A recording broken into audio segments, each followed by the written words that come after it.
क्रांती news, आवाज सर्वसामान्यांचा।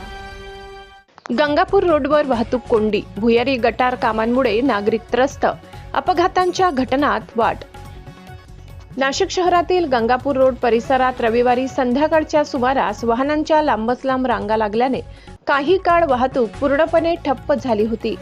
कुंभमेळ्याच्या पार्श्वभूमीवर सुरू असलेल्या भुयारी गटार कामांमुळे रस्त्यावर मोठमोठे खड्डे खोदून ठेवण्यात आले असून योग्य नियोजनाचा अभाव असल्याने नागरिकांना मोठ्या गैरसोयींचा सामना करावा लागत आहे। रविवार असल्यामुळे सुला वाईनरी परिसरातून परतणारी वाहने तसेच गिरणारे मार्गाने शहराकडे येणाऱ्या वाहनांची संख्या मोठ्या प्रमाणात वाढली होती।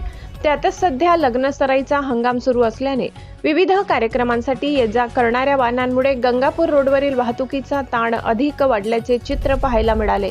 रस्त्यावर सुरू असलेल्या कामामुळे अनेक ठिकाणी मोठे खड्डे पडले असून वाहन चालकांना कसरत करत मार्ग काढावा लागत आहे।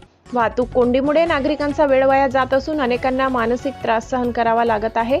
विशेषतः दुचाकी स्वारांना खड्ड्यांचा मोठा फटका बसत असून किरकोळ अपघातांच्या घटनाही वाढल्याचे स्थानिकांनी सांगितले। यावेळी परिसरातील नागरिक व वाहनधारकांनी प्रशासनाच्या नियोजन शून्य कारभाराबद्दल नाराजी व्यक्त केली। कामे सुरू असली तरी वाहतुकीचे योग्य नियोजन, पर्यायी मार्गांची व्यवस्था आणि सुरक्षेच्या उपाययोजना आवश्यक आहेत। मात्र प्रत्यक्षात याकडे दुर्लक्ष होत असल्याने नागरिकांचे हाल होत आहेत, अशी प्रतिक्रिया काही नागरिकांनी दिली।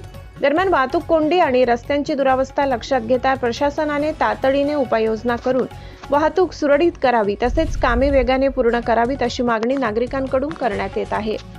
प्रतिनिधी राजेंद्र मोहिते, नाशिक। काय वाटतं तुम्हाला? ट्रॅफिकचं काय वाटतं तुम्हाला? खूप ट्रॅफिक आहे, अवघड आहे, खूप त्रास आहे। कशामुळे झाली ट्रॅफिक तुम्हाला काय वाटतं?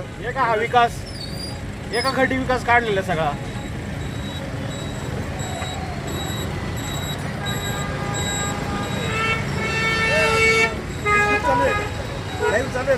लाईव्ह चालू लाईव्ह। ही जी गर्दी झाली नेहमीची आहे का? कसं वाटतं तुम्हाला? काय वाटतं? हो, या वेळेस तर दररोजचीच आहे। भर उन्हामध्ये थोडीशी शांतता असते या रोडला। याला कारण आहे, या ठिकाणी रस्ता खोदून ठेवलेला आहे। जवळजवळ 15 दिवस झाले। मोठा 10 फुटाचा खड्डा इथं समोर अजून आहे, तो बुजवलेला नाही।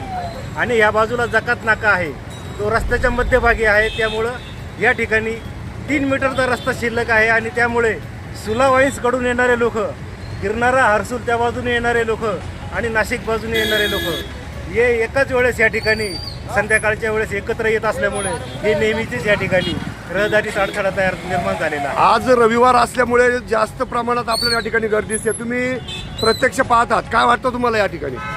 या ठिकाणी भरपूर आता गर्दी झाली। सुलाबाईस लग्न कार्याचे जे लोक आहे आणि मेन म्हणजे हा जो जकात नाका आहे, हा पण काढलेला नाही यांनी। आणि मुळात म्हणजे का जे रस्ते आहे, रस्ते खणून ठेवले, खड्डे पडले रस्त्यामध्ये। ऑलरेडी त्याच्यामध्ये वाहन पडू शकता, एवढं भीतीचं वातावरण आहे। त्याला जिम्मेदार कोण? उद्या कोणाचं काही झालं बिलं, कोणी मेलं गेलं, त्याला जिम्मेदार कोण आहे आज? अशाच नवनवीन बातम्या पाहण्यासाठी आमच्या महाराष्ट्र क्रांती न्यूज या YouTube चॅनलला लाईक करा, सबस्क्राईब करा आणि बेल आयकॉनला प्रेस करा।